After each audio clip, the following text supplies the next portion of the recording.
Hi, my name is Karen, and I'm an American lay student of Ajahn Suchart, or Phra Ajahn Suchart Abhijato, who's given me his permission to read his books to you for free.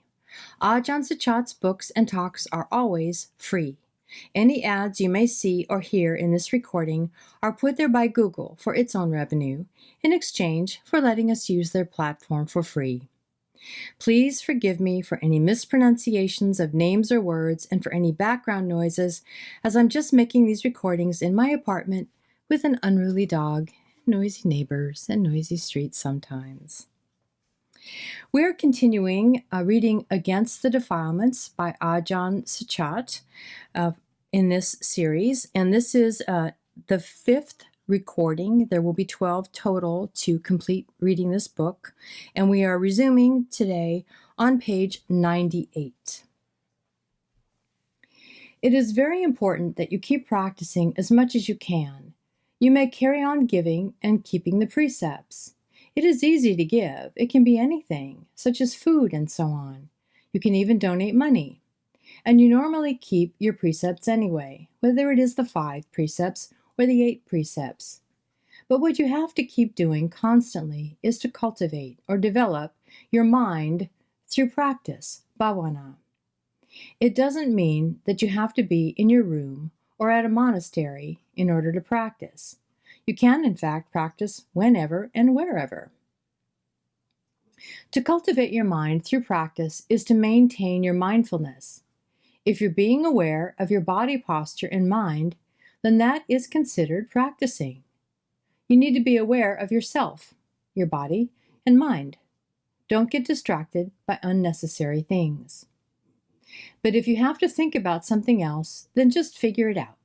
Once you've figured it out, then let it go and come back to watching your body and mind. Throughout the entire day, your body and mind are in constant flux. Your thought is constantly on one thing or another. So you have to keep an eye on it to see whether it is leaning towards ignorance, Avijja, or Dhamma. If you think about making money and gaining possessions, then that is worldly and leads towards ignorance. So you have to bring it back to a moderate and modest level. You just need to earn what is necessary, just enough to feed yourself and meet the basic necessities. It is better to work on the Dhamma and cultivation. You have to constantly bring your mind back to the practice. Don't become attached to anything that you do. You just have to be aware and then let it go. Just do whatever you have to do. Don't worry about the results. If it has already passed, then let it pass. Just keep focusing on the present.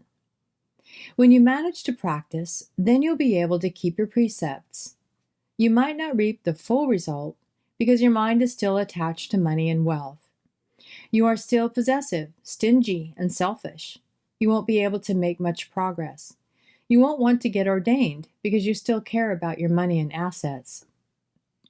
Had the Buddha not done a lot of giving in his former life when he was the charitable prince, Vesantara, he would have found it difficult to become a monk, considering his princely status. If you have 100 baht, but only give away 10 baht and keep the remaining 90 baht, then you're still attached to money and won't be able to get ordained yet. But if you have 100 baht and give away the whole amount, then you're no longer attached to it. Even though doing meditation practice and keeping the precepts come with a lot of merit and benefit, you might not reap the full result just because your mind is still attached to money and wealth. So it depends on each individual. You can't force or change anyone. Some people think that they can keep hanging on to things. When your mind still cares about those things, then it is still attached to them. It's just like a monk who is attached to his robes. Even when he's dead, he still hangs on to and comes back for his robes, missing out on the noble possessions and qualities. You have to give up the worldly possessions first in order to gain the noble possessions. Seeing that the worldly possessions are impermanent, unsatisfactory, and not self, will make you want to give them up. They are actually suffering and not happiness. They bind you to the endless cycle of rebirth and death. You have to let them go. And once you've let go, you won't then be reborn when you die. But if you're still attached to them, you could be reborn as a gecko in your old house. If you haven't reached a real level of practice or cultivation, then it is just a formality, which is not considered bhavana. You may think that you're practicing and keeping your precepts, but your mind is still attached to wealth and possessions. You still do not fully understand the purpose of the practice, to cut off, to let go, and to leave behind. If you don't let go, then your mind will never be calm. If one day you meditate and it happened to let go for just a moment, your mind will be calm. Once you've experienced that calm, you'll give all your money and wealth to other people. This is because thinking about money and wealth will disturb your peace of mind, and so you do not want any of it. When I was a new monk, my parents had a piece of land that they put under my name and kept sending me letters to sign. Sometimes the landowner next to it wanted to build something, so they needed my signature. I just didn't want anything to do with it, because it was a lot of trouble, and I would never make use of it. When it is time to let go, you'll be able to let go on your own. But it is not the end of the world if you still cannot. If you have some assets, then you can give them to your children and grandchildren. If you can give them up without any condition, then that is considered letting go. It depends on whether or not you do it wisely, because you still need a portion of it to take care of yourself. If you have given it all up and end up with nothing, what would you do? What if your children or grandchildren don't support you or spend all your money? You should put some aside if you haven't ordained. But if you've ordained, then it's not a problem. This is because you'd then have your robes, which are special possessions, to take care of you and make sure that you have something to eat every day. But if you are still a lay person and need to feed yourself, what would you do if you don't have any money? So you have to put some aside to take care of these needs. It doesn't need to be so much that it becomes a burden. If you think there may be a need for it, then you can save some for yourself. You can put it in a bank and don't have to worry about it. You can then carry on practicing your meditation and keeping your precepts, and there won't be a problem. One day, when you have truly experienced that peace of mind, you'll be annoyed with having to take care of things, signing papers and going to offices that have nothing to do with calming your mind.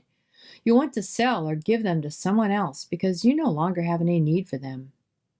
When your mind is starting to feel calm, you will then know that there's something better inside yourself.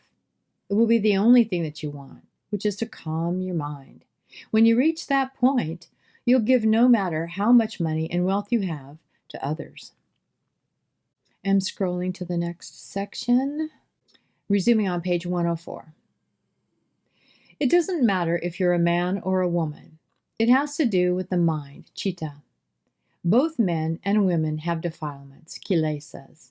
Both are also equally capable of cultivating Dhamma.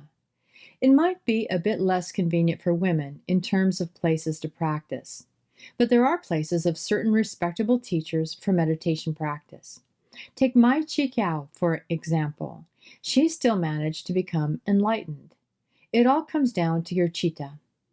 If your mind is already set on it, then nothing can stop you. But if your mind is not set on it, then nothing can make it happen for you. It depends on you and your effort to push yourself. Whether or not you can push yourself depends on your initiative. If you don't know, then you have to study a lot, read Dhamma books, listen to Dhamma talks on a regular basis, and practice what you've heard. For me, when I first came across the Dhamma, I read Dhamma books for about 3 to 4 months. I read about giving, dana, precepts, sila, and cultivation, bhavana. I read about concentration, samadhi, and contemplation, vipassana, but I never got around to sit and meditate. Until one day it occurred to me that I had read so much about it and had yet to put it into practice. So I put the book down and began meditating. As soon as I sat down to meditate, I managed to carry on with it. It was a bit difficult in the beginning. I felt pain here and there. But if you don't start and practice, you won't get anywhere, even if you keep on reading for the next 10 years. Studying is like looking at a map. If you have already looked at the map, but haven't started your journey, then you haven't gone anywhere, even if you can remember all the directions. Therefore, you have to put into practice what you've heard. And scrolling to resume on page 106. If you can't even save yourself, how can you save others? If you don't know how to swim yourself, how can you help others? You first have to learn how to swim yourself. Once you know how to swim, then you can teach others. Others will have faith in you when you've learned how. Take the Buddha, for example. When he became enlightened, his father as well as many others started having faith in him. They invited him to teach in the palace, and soon enough they all became enlightened themselves. If the Buddha were to remain in the palace, he wouldn't have become enlightened. So he went ahead and set an example to prove that it was worthwhile. And then came all the faith and devotees. It is easy to let things happen on their own, that is, naturally. It is much easier than trying to make things happen. It can be very trying to do so, as they might be beyond your ability. It is better to accept that no one has the same amount of merit, punya, and bad deeds, papa, as anyone else. No two people have accumulated the same amount of merit and perfections, parami, or have given to the same extent. One person may want to make merit, while the other may not. One may enjoy eating and drinking, while the other may not. This is due to differences in the cultivation of merit and perfections. It is just that two people happen to meet, and there's a reason for them to be together, and so they stay together. This is not to say that they should go their separate ways, but whenever they have a chance to do their own thing, then they should. It's good if the other person wants to come along, but it's all right as well if they don't.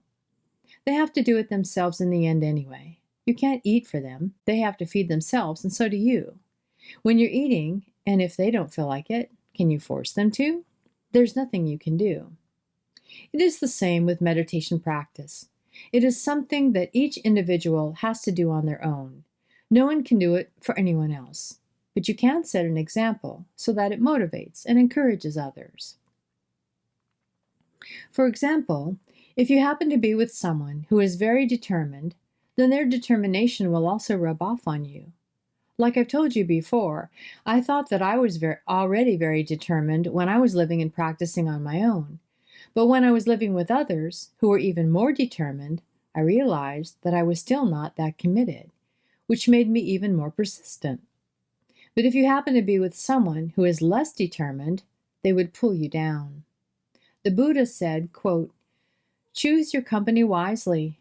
Be with someone who is wiser or more skillful, or choose those at the same level as you. Don't choose those who are less wise or virtuous. It is better to be alone if you can't find someone who is wiser or more skillful. Don't be with those who are less virtuous, as they will pull you down and make you worse off." End quote. To choose companions for Dhamma practice or spiritual friends, Kalyanamitta, you have to choose those who are more skillful and better than you. That way they can help and support you, just as all the Buddha's disciples chose the Buddha himself. They weren't let down by their choice. Wishing others well is beneficial. Seeing something good makes you want others to have it and benefit from it. But you also have to accept that not everyone has the same potential, just like vessels that come in different sizes. Some of you might have a bucket, and some might have a bowl. Those with a bowl can only take a bowl full of water, whereas those with a bucket can take more. Although you may want to give more to some, if they only have a small bowl, then it would just overflow. It will be a waste of your time and energy, as they'll never meet your expectation. You have to work on their potential, increase their capacity or the size of their vessel, so that they can benefit more. This can be done through continual cultivation, increasing gradually the practice of giving, keeping precepts, and meditating. You have to start from where you're at, and then gradually work your way up. If you keep on doing it, you will soon reach your goal. But if you keep worrying about others, you'll get sidetracked and end up not practicing or making any progress. If you ask whether this is selfish, then it is a harmless kind of selfishness. It doesn't trouble anyone. Everyone has their own selfishness, self-interest, and self-preservation. Everyone has to take care of themselves first. This kind of selfishness, the kind that doesn't cause trouble for anyone or make you forego any of your duties, is harmless. If you still have obligations to others, you should take care of them first. But when you have spare time, you can also work on yourself. If you invite them along and they come with, then it is their merit. If they don't, they're simply not ready for it. You have to accept that fact. You won't be able to practice yourself if you keep worrying. And I am scrolling down to continue on page 110. Taking care of your parents is also a form of practice. If you don't look after your parents, who will? It is a path one must take. If you can't take a direct path, then you just have to go along with it and take care of your parents first. If you don't look after them, your mind will run into problems during your practice anyway. You'll feel bad about yourself and not be able to practice properly. I think taking care of your parents shouldn't be an obstacle to your practice. If you're smart enough, you'll be able to manage. That is, you'll be able to find time to be away from them. But if your parents can no longer take care of themselves and there's no one else to look after them for you, then your caring for them can serve to cultivate merit and perfections for the time being. Venerable Ananda is an example. He is unlike other monks. He took care of and served the Buddha for 25 years. He only attained a stream entry, sotapanna, during the time that he was the Buddha's attendant. But other monks who didn't have such a responsibility went on to attain enlightenment very quickly after ordaining. They listened to the Buddha's Dhamma and practiced on their own in the forest. It depends on each individual's path. But Venerable Ananda also benefited a lot from being around the Buddha and constantly hearing his teachings. He attained his own enlightenment only 3 months after the Buddha passed away. So don't think that taking care of your parents is an obstacle. Think of it as a path that you must take for the time being. This will give you determination and confidence in your own destination. It is better than acting prematurely. Do you understand? If you were to do something prematurely, you could end up being worse off or with nothing. Wherever you are, you can practice there and then. The only thing that varies is how much you can gain from it. So don't worry. Doing good deeds, regardless of place and time, will lead you to where you want to be. If you don't have other options, then you must carry on with it. But if you do have a better alternative, why wouldn't you take it? For example, if there are 2 traffic routes, one is very congested and time-consuming, whereas the other is not, wouldn't you take the latter? But you must take what's given if you don't have any other options. You can practice regardless of the conditions. It is just a matter of progress. Sometimes you just have to bear with it when there's no other option. If there's still an obligation that you can't free yourself from, then you just have to accept it for the time being. But that doesn't mean you can't do anything. You can still meditate and read Dhamma books. Taking care of your parents isn't an around-the-clock job. When you have already fed them and happen to have some free time, you can read Dhamma books or meditate. It might not be as intense as practicing in a monastery, but you're still doing what you can. It's like being stuck in traffic and there's no other route, so you just have to stick to it for the time being. Once there's a better route, then take it. Each of our paths is completely different. I am not sure if it's because of my merit or what, but I just happen to have a favorable option without planning it out beforehand. I think we're ending there today. Yes. So we're going to end there today, and this is the fifth recording of Against the Defilements, reading Against the Defilements by Ajahn Suchart Abhijato. We will continue with recording number 6 next time, beginning on page 114. I'll see you next time with Metta. Bye-bye.